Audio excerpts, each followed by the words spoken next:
오늘 말씀은 사실 베드로의 신앙 고백인 주는 하나님이시요 또 그리스도 신이다라는 너무도 유명한 고백을 했는데요.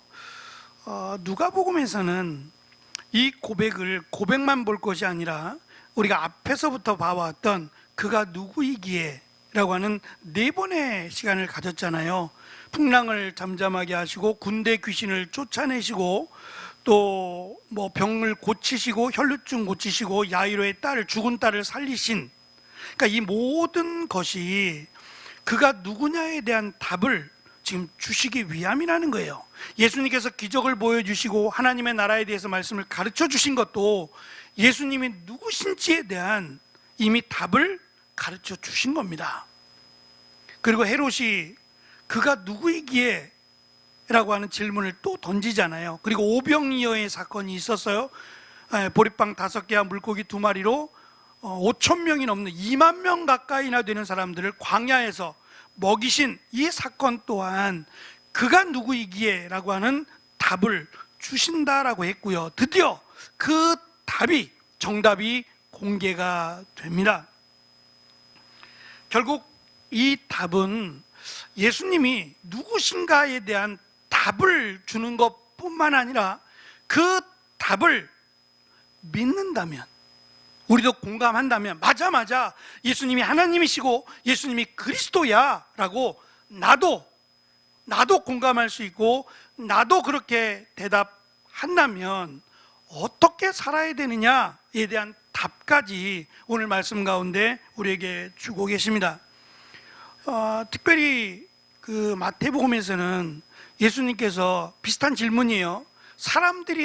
무리들이 나를 누구라고 하느냐라고 제자들에게 물으셨어요. 그러자 제자들이 들었던 이야기예요. 또 자기들이 생각했던 것도 있을 겁니다. 더러는 세례 요한이라고, 죽었던 세례 요한이 살아났다고, 또 엘리야라고, 또 성경에서 기록된 어떤 선지자 모세를 말하는데요, 모세가 다시 왔다라고 말하더이다. 그럼 무리들의 말이에요. 정확하지 않아요. 그러자 예수님께서 그럼 나와 함께 지금 제자죠, 예수님의 제자인 너희들은 나를 누구라고 하느냐라고 물어보셨어요. 그러자 베드로가 대답합니다. 베드로가 오늘 말씀해 보면 하나님의 그리스도이신이다 라고 대답을 해요. 마태복음은 이 대답에 대해서 주는 그리스도시요 살아계신 하나님의 아들이시니이다 라고 대답하자 칭찬하십니다. 하지만 이것을 알게 한 것은, 깨닫게 하시고 이렇게 고백하게 하신 것은 하나님이시다 그랬어요. 근데 오늘 말씀에는 칭찬이 없어요. 오히려 아무에게도 이 말을 하지 말라 그랬어요. 왜냐하면 예수님이 하나님의 그리스도이신이다라고 하면 유대인들과 특히 종교 지도자들은 예수님을 죽일 거예요. 아직은 때가 아니라는 거예요. 예수님이 죽기 싫다는 게 아니라 아직은 그때가 아니기 때문에 너희들은 말하지 말라는 거예요. 대신 예수님이 말씀하시겠다는 거예요. 때가 되면 예수님이 내가 하나님이고 내가 그리스도라는 것을 많은 사람들에게 전하겠다라는 말씀이에요. 그러니까 베드로가 또 제자들이 하나님의 그리스도입니다 라고 대답한 것은, 이것은 그렇게 대답할 수밖에 없어요. 말씀드린 것처럼 4번에 걸친, 바로 앞에 있는 9장의 내용만입니다. 앞에 4번에 걸친 기적을 보았다면, 그리고 예수님의 말씀을 들었다면, 그리고 앞에 있는 오병이어의 사건을 직접 겪었다면 이 고백이 당연한 거예요. 이렇게 고백하지 않는 게 이상한 거죠. 특별히 누가는 의사였잖아요. 직업이 의사라고 하는 것은 아무래도 지식적으로 여러 가지 좀 탁월함이 있을 거예요. 누가복음을 기록할 때에도 그의 탁월함이 등장하는데요, 우리 성경에는 그냥 하나님의 그리스도신이다 라고 번역을 했지만 관사가 따라 붙었어요. 그 하나님의 그 그리스도이신이다라는 거예요. 헬라어는 그냥 이것을 말 그대로 하나님의 그리스도라고도 번역이 되지만, 또 한 가지는 하나님 곧 그리스도라고도 번역이 돼요. 두 가지가 다 맞을 겁니다. 우리가 믿는 하나님이에요. 그 하나님이 보내신 그리스도가 예수님이고, 또 그리스도는 하나님이시며 그리스도라는 거예요. 하나님이 곧 예수님은 하나님도 되고 그리스도도 된다라고 하는 놀라운 고백이에요. 근데 이 고백이 베드로 개인의 어떤 신앙 고백이라기보다는 제자들이라면 누구나 고백해야 될 신앙 고백이다라고 우리는 이해해야 됩니다. 중요한 것은 말씀드린 것처럼 이 고백, 예수님의 물음에 대한 대답, 여기서 끝나지 않아요. 여기서 끝나지 않고 예수님이 이제 처음으로, 그래 맞아, 내가 하나님이고 내가 그리스도야. 그런데 내가 메시아 그리스도라는 것은 너희들이 기대하던 그리스도가 아니라는 거예요. 유대인들은 메시아가 오시면 우리를 로마로부터 구원해 주고 우리가 더 이상 식민지 생활을 하지 않아도 돼, 우리가 더 이상 로마에 억압되어서 살지 않아도 돼, 오히려 우리가 로마를 정복하고 온 땅을 다스리게 될 거야 라고 기대했어요. 예수님의 능력도 그렇죠. 예수님은 혼자지만 수많은, 수십만, 수백만에 대한 적들을 예수님이 이길 수 없겠어요? 예수님을 붙잡으러 가룟 유다가 예수님을 배반하고 고발을 했죠. 그래서 군인들이 예수님을 붙잡기 위해서 왔어요. 그리고 예수님을 붙잡았더니 옆에 있던 베드로가 자기가 가지고 있던 작은 칼이에요. 자기를 보호하기 위해서 갖고 다니는 열심당원들이 갖고 다니던 단독 칼이에요. 이 칼을 품속에서 꺼내가지고 그 예수님을 잡으러 왔던 사람 가운데 하나, 이름이 말고라고 하는 사람인데, 이 말고의 귀를 잘라버렸어요. 예수님께서 역시 베드로야 라고 하지 않으시고 오히려 베드로를 꾸짖으셨어요. 칼을 든 자는 칼로 망한다고 하시며 그 말고의 귀, 땅에 떨어진 말고의 귀 조각을 다시 붙여주셨어요. 그러면서 하신 말씀이, 너희 눈에는 보이지 않지만 지금 하늘에는 12영, 한 영이라고 소개되는 군단이 로마의 군단이에요. 그러니까 12군단이라는 얘기는 로마 전체의 군인이에요. 너희 눈엔 보이지 않지만 저 하늘에는 내가 한마디 명령만 하면 12군단이 지금 내려온다는 거예요. 어떻게 이기겠어요? 누가 이기냔 말이에요. 예수님이 힘이 없어 잡히신 게 아니에요. 그러니까 예수님의 메시아신 게 분명하고 예수님의 능력도 봤어요. 풍랑을 휘몰아치는 풍랑 속에서 제자들이 죽게 생겼을 때에 제자들이 이러한 고백을 하죠. 그가 누구이기에 예수님이 잠잠하라, 풍랑에게 명하신 거예요. 잠잠하라 라고 하니까 언제 그랬냐 싶게 풍랑이 잠잠해졌어요. 그러자 제자들이 이렇게 말하죠. 그가 누구이기에 바람과 물을 명하여 순종하는가. 바람과 물만 순종했어요? 군대 귀신도 엎드렸어요. 죽어가던 여인이 살았고요, 죽은 야이로의 딸도 살았어요.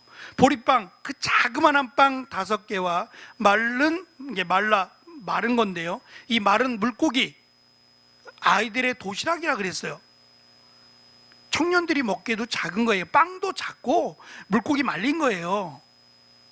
물고기 말린 겁니다. 그게 얼마나 되겠어요? 근데 이것으로 5천 명이 넘는 약 2만 명이나 되는 사람들이 배불리 먹고 12바구니가 남았어요. 이 놀라운 기적을 경험했다면 예수님의 능력을 의심할 리 없어요. 정말 예수님 말씀 한마디면 로마를 한순간에 무너뜨릴 수 있어요. 그렇게 생각했단 말입니다. 그리스도가 오시면, 메시아가 오시면 우리를 로마로부터 구원시킬 것이며 더 이상 우리가 이 땅 살아가며 먹는 것 때문에 고민하지 않아도 하나님이 넉넉하게 채워주실 것을 기대했어요. 그런데 오늘 말씀해 보면 맞다, 내가 하나님의 그리스도다 라고 하시면서 이렇게 말씀하세요.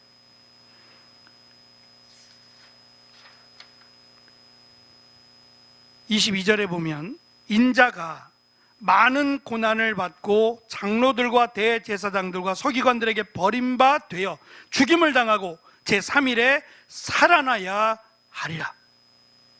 전혀 기대하지 않았어요. 메시아를 누가 공격하며 메시아를 누가 죽일 수 있었어요? 죽일 수 있겠냐 말이에요. 요한복음에 보면 메시아는 죽지 않는다고 믿었다 그랬어요. 메시아는 죽지 않는다고 우리가 믿었는데 누가 메시아를 죽일 수 있겠는가? 그리고 메시아가 죽고 3일 만에 다시 살아난다고요? 이것이 예수님께서 메시아로 오신 이유라는 거예요. 그들이 바라고 기대했던 것이 아니라 하나님이 바라고 기대하시는 것이 예수님이, 메시아이신 예수님이 우리의 죄를 대신하여 죽으시는 것과 3일 만에 부활하시는 거예요. 이걸 믿으라는 거예요. 아멘이십니까?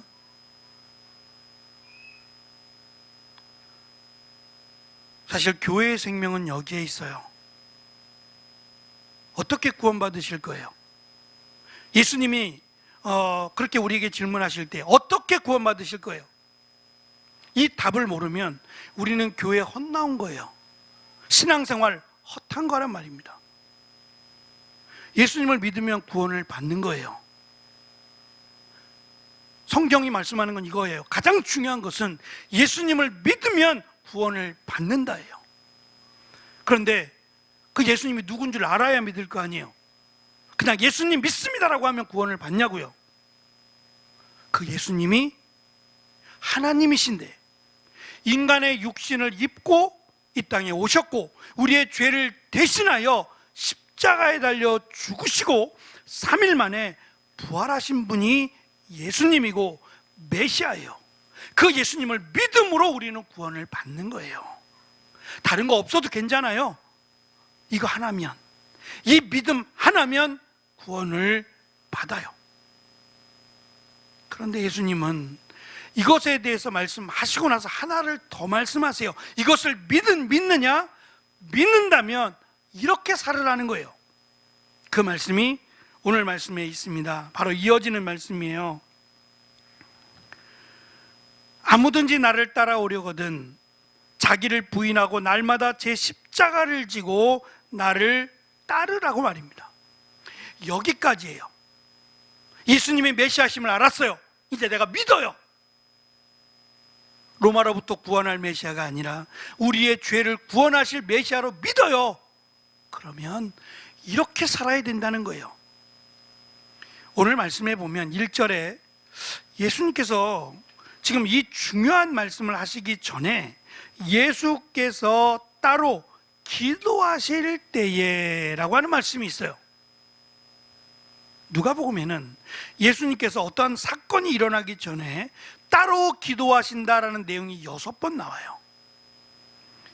예수님께서 요한에게 세례를 받으셨을 때고, 두 번째는 12제자를 부르시기 전에 기도하셨고, 신앙 고백하기 전에 오늘 말씀 기도하셨고, 예수님이 그 다음 사건 변화, 높은 산에 가셔서 변하실 때 변모하시기 전에 기도하셨고, 가룟 유다의 배신으로 잡히시기 전에 기도하셨어요. 그리고 마지막 십자가에 달려 돌아가시기 전에 예수님이 기도하셨어요. 왜요? 감당하기 힘들어서 기도하신 게 아니라 오히려 감당해야 될 제자들을 위해서, 이제 예수님이 예수님을 전해야 되는데 그 예수님이 우리의 죄를 대신하여 죽으신 하나님이시고 메시아다라고 전하면 고난을 받게 될 것이고 제자들도 죽게 될 거예요. 그 제자들을 위해서 예수님이 기도하셨어요. 예수님을 배반할 베드로를 위해, 가룟 유다를 위해서 예수님이 기도하셨다고요. 비록 예수님을 배반하지만 다시 회개하고 예수님의 제자가 되어주길 위해서 예수님이 기도하셨던 겁니다.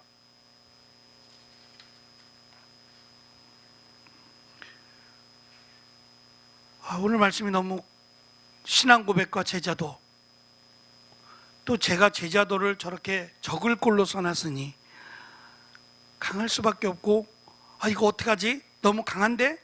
라는 생각도 많이 했어요. 오늘 말씀만 강할까요? 오늘 말씀만 강할까요? 왜 강하다고 느껴질까요? 우리가 감당해야 될 것이 버겁다라는 생각 때문에 강한 거 아닐까요? 내가 예수님을 믿음으로 그렇게 살아가는 사람들은 당연한 말씀이지, 그렇지 라고 받아들일 텐데, 내가 이렇게 살지 못하고 이렇게 살아야 되나? 라고 고민한다면 강할 수밖에 없는 말씀이다 라는 생각을 했어요. 예수님이 지금 나에게 너는 나를 누구라고 생각하느냐? 라고 물으신다면 뭐라고 대답하시겠어요? 이 대답에 대해서 우리의 삶은 결정이 될 거예요. 어제 교육자들하고 우리 주일학교 선생님들하고 찬양팀하고 식사를 했어요. 이 초밥 뷔페로 가고 싶은데 주변이 다 문 닫았어요. 코로나로 인해서 어려웠던 그 사업체들이 다 문 닫고 해서 건대까지 갔어요. 멀지는 않으니까 건대 롯데백화점 9층에 이 초밥집이 있어요. 고급 초밥집은 아닙니다. 제가 너무 죄송했어요. 사실 제가 전에 먹었던 초밥집은 괜찮았는데 같은 이름인데 좀 선생님들한테 죄송했어요. 다음에는 조금 더 좋은 곳으로 모시고 가겠습니다. 근데 그 식당이 9층에 있고요. 한쪽 그 끝쪽에 식당이 있어요. 그래서 엘리베이터에 내려가지고 그 식당까지 가는 곳에 가구점이 있더라고요. 가구 매장이 있는데 어떤 손님이 좀 있었어요. 모르죠, 저는. 근데 그 손님이 가구를 사러 오셨는지 좀 구경하러 오셨는지 그랬던 것 같아요. 그랬더니 직원이 이제 이 식탁을 얘기해 주는 거예요. 이 식탁은요 라고 하면서 소개하는데 제가 언뜻 이제 지나가면서 듣는 거예요. 지나가면서 들었는데 이 식탁은요, 들은 얘기예요. 이 식탁은요 1,400이에요. 제가 지금 뭘 들은 거예요? 식탁 들은 거예요. 식탁. 특별한 식탁이 아닌 식탁이에요. 근데 정확하게 이 식탁은요 1,400이에요 1,400원은 아닐 것 같고요. 그럼 1,400만 원이란 얘기잖아요. 우리 집에도 있는데 그러실 수 있겠는데 저는 놀랐어요. 식탁이에요. 식탁이 1,400만 원이래요.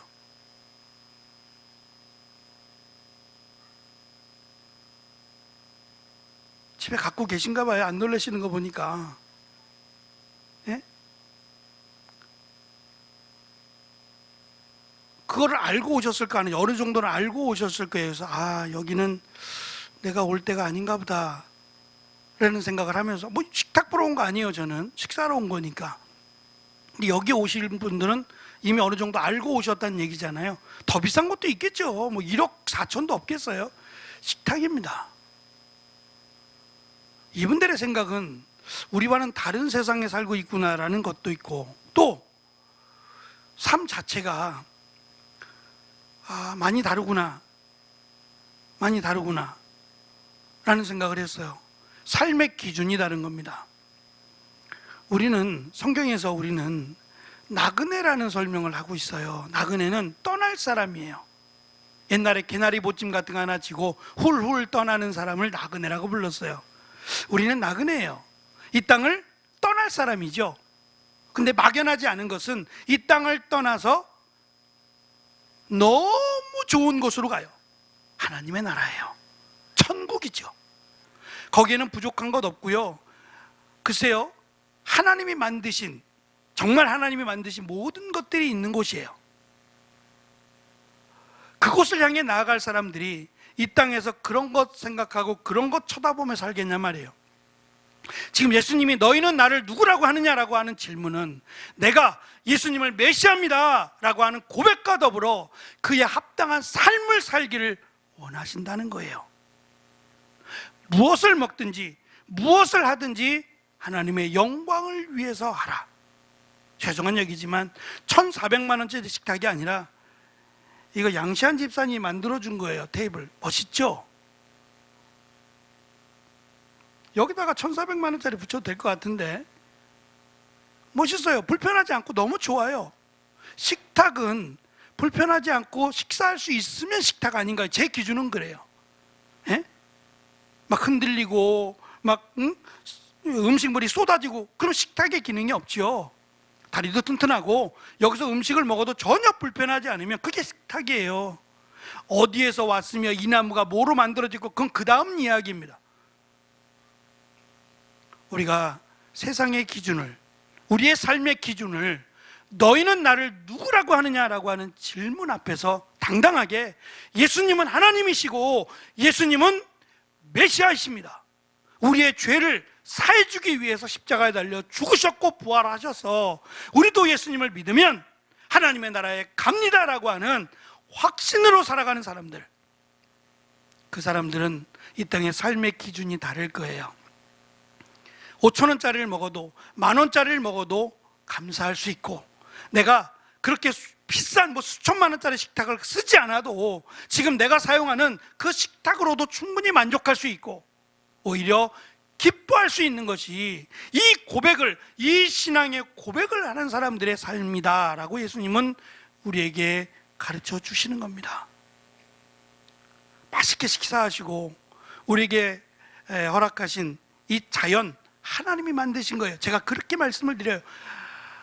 뭐든지 물건에는, 우리 그 의자에도 메이드 인, 아마 차이나가 아닌가 싶은데 저는 코리아를 사고 싶었어요. 하도 이 싸구려도 많고 그러니까 요즘은 메이드 인 코리아가 제일 좋은 것 같아요. 튼튼하고 제일 좋습니다. 하나님은 이 우주 만물, 자연에 메이드 인 갓이라고, 우리식으로 하면 하나님이 만드셨다라는 걸 적어놨어요. 아무리 과학이 발달한다고 우리는 하늘을 만들 수도 없고요, 별도 만들 수 없어요. 아름다운 꽃 이거 하나 만들 수 없어요. 다 하나님이 만드셨어요. 자연을 바라보면서 하나님의 위대하심을 찬양하고 또 하나님이 우리를 얼마나 사랑하시는지를 우리는 고백할 수 있었으면 좋겠어요. 반복되는 시간 속에서 하나님의 나라가 날마다 가까워진다라고 하는 기대를 가지고 멋지게, 제가 원고에 그렇게 써놨어요. 멋지게 잘 사는 우리 모두가 되시기를 축원합니다. 우리 옆에 계신 분들한테 한번 이야기해서 잘 사세요, 행복하세요 라고 한마디 하시죠. 잘 사세요, 행복하세요. 기도하겠습니다.